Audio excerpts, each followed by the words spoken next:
किसी गांव में एक किसान अपनी बीवी और बेटे के साथ रहता था। उसके बेटे का नाम सोना था। उसके माँ बाप ने सोना की शादी एक अच्छी और खूबसूरत लड़की से कर दी। उसकी बीवी का नाम चांदी था और वो बहुत समझदार भी थी। जब शादी को चंद हफ्ते गुजर गए तो चांदी ने सोना से कहा, अब कल से तुम्हें भी काम पर जाना चाहिए।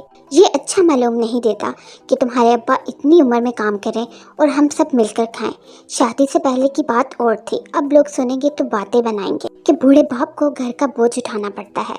ठीक है प्यारी चांदनी, मैं कल से काम की तलाश में जाऊंगा, लेकिन मैं काम क्या करूंगा? खेतों में काम करना तो मुझे बिल्कुल भी पसंद नहीं है। शहर में मेरे मामू रहते हैं, वो बादशाह सलामत के महल में माली हैं। तुम उनसे मिलना, हो सकता है वो बादशाह सलामत से कहकर तुम्हें किसी काम में ही लगवा दें। अगले रोज सोना वहाँ से चल पड़ा और थोड़ी देर बाद जंगल में पहुँच गया। जंगल में पहुँचा तो उसे भूख सताने लगी। उसके पास खाने को कुछ भी ना था। उसने सोचा कि इतना बड़ा जंगल है, किसी दरख्त से फल तोड़ के खा लेगा। उसकी नजर एक दरख्त पर पड़ी जिस पर सेब लगे हुए थे। उन्हें देखकर वो बहुत खुश हो गया। उसे और दरख्त की एक शाख पर चिड़िया सा थोड़ा बड़ा कई रंगों वाला एक परिंदा भी दिखाई दिया। वो चारों तरफ से बेखबर एक फल पर चोंच मार मार कर उसको खा रहा था। सोना को वो परिंदा बहुत अच्छा लगा। उसने सोचा, इस खूबसूरत परिंदे को मैं घर ले जाकर चांदी को दे दूंगा, वो इसे देखकर बहुत खुश होगी। ये सोचकर वो बगैर कोई आवाज निकाले उसके नजदीक आया और फिर झपट कर उसे अपनी गिरफ्त में ले लिया। इस अचानक आफत से परिंदा घबरा गया और जोर जोर से अपनी सुरीली आवाज में चिल्लाने लगा। फिर उसने सोना को देखते हुए कहा, अगर तुम मुझे छोड़ने का वादा करो तो मैं तुम्हें तिलिस्मी झील का राज बताऊंगा। मुमकिन है वो तुम्हारे किसी काम आ जाए। उसे इंसानों की तरह बातें करता देखकर सोना हैरान रह गया। ठीक है, तुम मुझे तिलिस्मी झील का राज बताओ, मैं तुम्हें छोड़ दूंगा। परिंदे ने कहा, तुम इस जंगल में किसी भी जगह खड़े होकर पूरे 100 कदम गिनकर सामने की जानिब चलो। 100 कदम पूरे हो जाएं तो रुक जाओ और फिर पूरे 100 कदम गिनकर दोबारा पीछे की तरफ आ जाओ। अगर कदमों की गिनती बिल्कुल ठीक हुई तो तुम्हारे सामने एक झील नमूदार हो जाएगी। यही तिलिस्मी झील है। अगर इस झील का पानी किसी ऐसे शख्स पर डाल दिया जाए जो जादू जानता हो तो इस अमल से वो अपना सारा जादू हमेशा के लिए भूल जाएगा और फिर कभी भी किसी पर जादू नहीं कर सकेगा।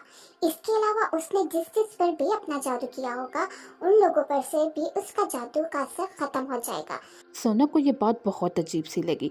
उसने परिंदे को छोड़ दिया और कुछ फल खाकर अपनी भूख मिटाई और एक जगह खड़ा हो गया। वहाँ से वो 100 कदम आगे की तरफ गया। फिर जब 100 कदम पूरे हो गए तो वो गिन गिन कर 100 कदम पीछे की जानिब आया। जब ये गिनती पूरी हो गई तो अचानक उसके सामने एक हल्के से धमाके के साथ एक झील नमूदार हो गई जिसमें पानी भरा हुआ था और उसमें जगह जगह फूल नजर आ रहे थे। सोना ने जल्दी से अपनी छागल में इस झील का पानी भरा और जैसे ही वापसी के लिए मुड़ा तो उसके कानों में फिर हल्के से धमाके की आवाज़ आई। उसने घूम कर देखा तो वो तिलिस्मी झील नज़रों से गायब हो गई थी। उसके बाद सोना दोबारा अपने सफ़र पर रवाना हो गया। शाम होते होते वो शहर पहुंच गया। उसे चांदी के मामू का घर ढूंढने में कोई दिक्कत ना हुई। वो चूंकि बादशाह के महल में काम करता था इसलिए बहुत से लोग उसे जानते थे जिन्होंने सोना को उसके घर पहुंचा दिया। वो उसे देखकर बहुत खुश हुआ और उसकी खूब खातिरमदारत की। सोना ने जब उसको बताया कि वो काम के सिलसिले में शहर आया है तो उसने सोना से कहा, मैं कोशिश करूंगा कि नौकरी महल में ही लग जाए, मगर इसमें कुछ वक्त लगेगा क्योंकि बादशाह सलामत एक मसले की वजह से बहुत परेशान है। 2-3 रोज पहले एक नहायत बदसूरत जादूगर बादशाह सलामत के पास आया था। उसने बादशाह सलामत से कहा कि वो शहजादी की शादी उसके साथ कर दे। उसकी बात सुनकर बादशाह को बहुत गुस्सा आया और उसने सिपाहियों को हुक्म दिया कि इसको गिरफ्तार कर लें, मगर वो जादूगर बहुत मक्कार था। इससे पहले कि सिपाही उसे पकड़ते वो न जाने क्या पढ़कर शहजादी पर फूंका। किस तरह 18 साल की शहजादी का कद 2-3 साल के बच्चे जितना हो गया। जादूगर ये कहते हुए चला गया कि अगर बादशाह ने उसकी शादी अपनी बेटी के साथ नहीं की तो शहजादी हमेशा इतने ही कद की रहेगी। उसने बादशाह सलामत को सोचने के लिए 3 रोज दिए हैं। कल इस मोहलत का आखिरी दिन है। कल वो जादूगर फिर आएगा, देखो क्या होता है। ये कहानी सुनकर सोना सोच में पड़ गया। उसने चांदी के मामू से कोई बात नहीं की। अगले रोज चांदी के मामू उसको लेके महल गए और खुद बगीचे में काम करने लगे। महल आते हुए सोना छागल अपने साथ ही ले आया था जिसमें तिलिस्मी झील का पानी था। बादशाह अपने दरबार में बैठा था। उसे इस जालिम जादूगर का इंतजार था। अचानक महल में खलबली सी मच गई। चारों तरफ शोर मच गया, जादूगर आ गया, जादूगर आ गया। ये आवाज़ें सुनकर सोना भी दरबार की जानिब लिपका।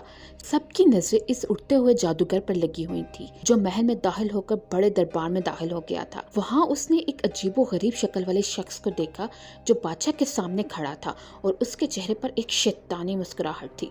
सोना समझ गया कि ये वही जालिम जादूगर है जिसकी वजह से बादशाह परेशान है। सोना जादूगर के सामने जाकर खड़ा हो गया। उसे अपने सामने देखकर जादूगर के चेहरे पर गुस्से के असरात नमूदार हो गए। तू कौन है? मेरे सामने यूं खड़ा होने का तेरा मकसद क्या है? क्या तू मुझे नहीं जानता कि मैं कितना बड़ा जादूगर हूँ? मेरा नाम सोना है, तुम भी मुझे नहीं जानते हो, वरना इस अंदाज में मुझसे बातें ना करते। तुम्हारी भलाई इसी में है कि शहजादी साहिबा पर से जादू का असर ख़त्म कर दो और अपनी मनहूस शक्ल लेकर यहाँ से चले जाओ और दोबारा कभी इस जगह का रुख ना करना। उसे अपने सामने देखकर जादूगर के चेहरे पर गुस्से के असरात नमूदार हो गए। बादशाह और तमाम दरबारी भी हैरत से सोना को देख रहे थे। जादूगर को ये देखकर मज़ीद गुस्सा आ गया। वो मुंह ही मुंह में कुछ बुड़बुड़ाने लगा। इतनी ही देर में सोना ने अपनी छागल में से थोड़ा सा पानी निकालकर जादूगर के चेहरे पर फेंक दिया। उसके मुंह पर पानी पड़ा तो वह सबके कानों में बादलों की गरजने और बिजली के कड़कने की तेज़ आवाज़ें आने लगी। उसके साथ ही जादूगर के मुंह से काला स्या रंग का धुआं निकला और फिर इस धुएं में से नहायत खौफनाक चीखों की आवाज़ें आने लगी और कुछ देर बाद वो धुआं बड़ी तेज़ी से खिड़की में से होता हुआ बाहर निकल गया। जादूगर सख्त घबरा गया था।